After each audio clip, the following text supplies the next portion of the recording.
Assalamualaikum warahmatullahi wabarakatuh. Di sini saya Indra Prasastyo Nadi bersama rekan saya yaitu Muhammad Rizky Maulana ingin mempresentasikan tentang progres tugas akhir kami yang berjudul Prarancangan Pabrik Polikloropen dari Butadiena dengan kapasitas 25.000 ton per tahun.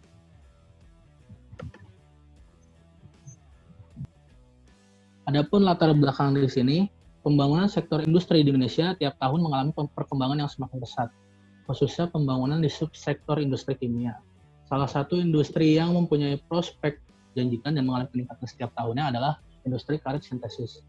Penggunaan karet sintesis mulai menggeser karet alam karena karet sintesis lebih baik sifat fisiknya, lebih tahan cuaca, tahan asam, dan lebih kuat. Salah satu jenis karet sintesis adalah polikloropen. Polikloropen adalah senyawa polimer yang tersusun atas monomer kloropen. Polikloropen dapat dibentuk menggunakan bahan baku butadiena dan klorin, serta soda kaustik berupa NaOH. Bahan polikloropen seringkali dibutuhkan sebagai bahan baku beberapa produk penting karena memiliki kelebihan dan keunggulan. Salah satunya yaitu polikloropen dapat diaplikasikan sebagai bahan baku yang paling tepat untuk pakaian dan sarung tangan menyelam. Polikloropen juga diaplikasikan sebagai isolator listrik pada berbagai peralatan elektronik. Dan tentunya masih banyak lagi kebutuhan lainnya yang dapat dipenuhi oleh polikloropen ini.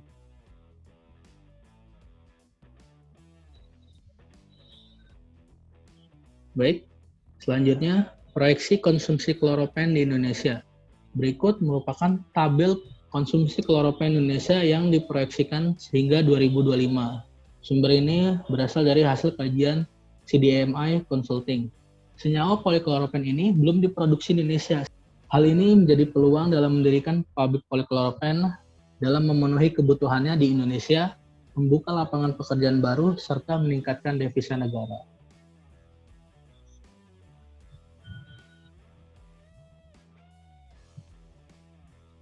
Selanjutnya yaitu data impor kloropen di Indonesia. Berikut merupakan data impor kloropen Indonesia dari tahun 2015 hingga tahun 2019.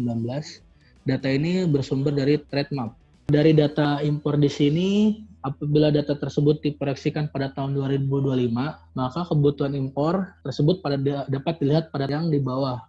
Berikut merupakan hasil dari forecast data yang memproyeksikan jumlah impor hingga tahun 2025 didapat sebesar 8.300 ton per tahun.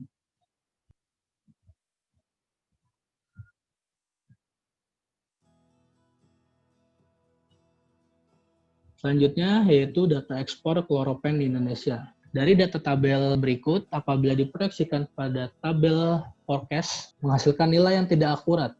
Nilai ekspor kloropen pun masih relatif kecil.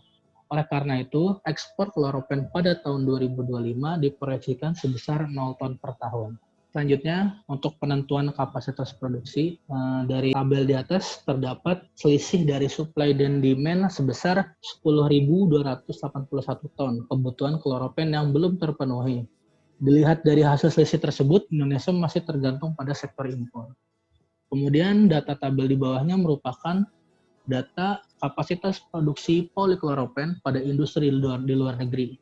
Jika melihat dari negara lain, maka nilai kapasitas produksi relatif lebih besar. Hal ini disebabkan perbedaan jumlah demand ataupun ketersediaan bahan baku pada masing-masing negara tersebut. Jika melihat dari perbedaan antara supply dan demand, serta mempertimbangkan kapasitas ekonomi terkecil dari negara lain, maka kapasitas produksi polikloropen ini direncanakan sebesar 25.000 ton per tahun.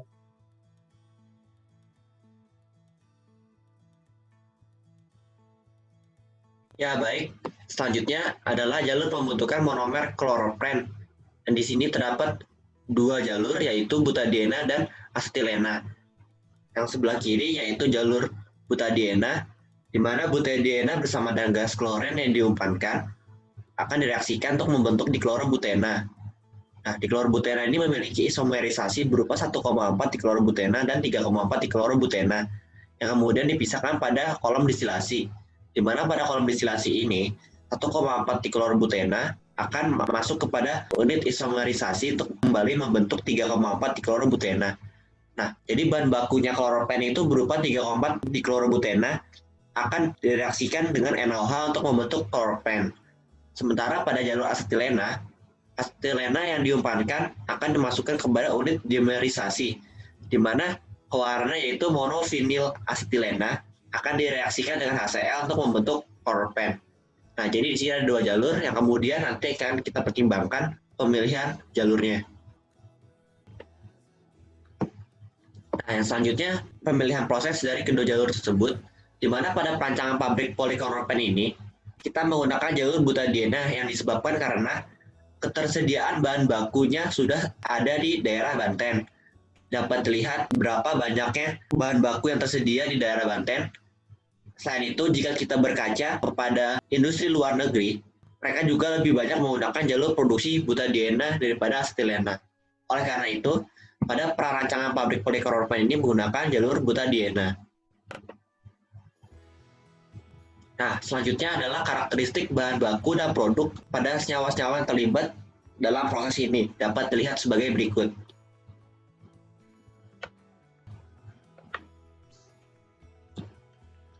Oke, selanjutnya ada block flow diagram dari proses pembuatan polikloropen ini, di mana umpan butadiena dan umpan klorin akan diumpankan dengan pemanasan awal terlebih dahulu.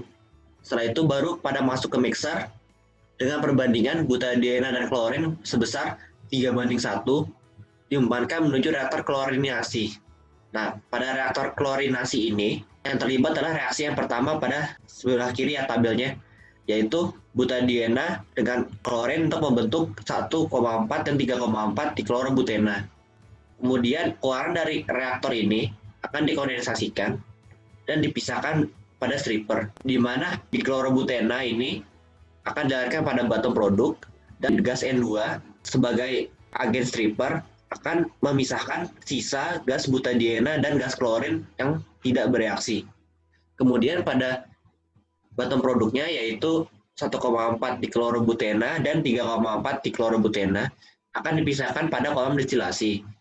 Nah, pada kolom distilasi ini 1,4 diklorobutena akan dialirkan pada top produk dan 3,4 diklorobutena pada bottom produk.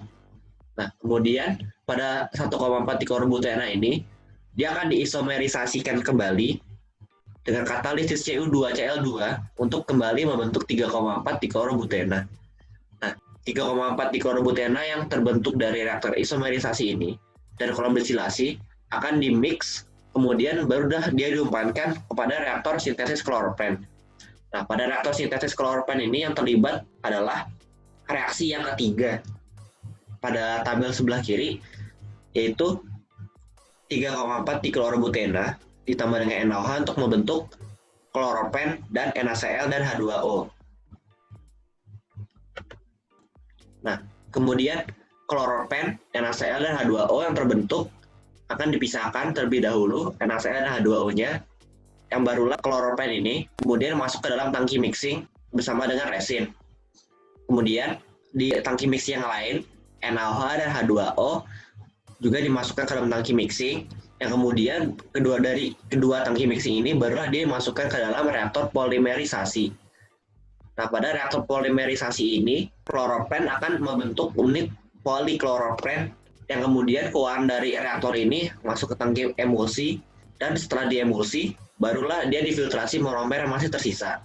Di mana pada filtrasi monomer ini, kloropen akan diumpankan kembali kepada reaktor, dan polikloropen yang telah terbentuk padatannya akan dimasukkan ke dalam freeze roll. Nah, di dalam freeze roll ini, polikloropen akan didinginkan dan ditambahkan asam HCl, di mana asam HCl ini nantinya dia akan membentuk film pada padatan tersebut. Nah, kemudian keluaran dari freeze roll ini akan dicuci menggunakan wash belt, di mana wash belt ini nanti air buangannya akan dilanjutkan ke dalam wastewater treatment, dan polikloropen yang sudah dicuci ini kemudian dikeringkan kepada rotary dryer, dan barulah setelah dikeringkan dilanjutkan dengan tahap finishing, di mana finishing ini berupa pemotongan lembaran polikloropen, habis itu proses packaging dan proses produksinya. Baik, sekian dari presentasi kami. Kurang lebihnya mohon maaf. Wassalamualaikum warahmatullahi wabarakatuh.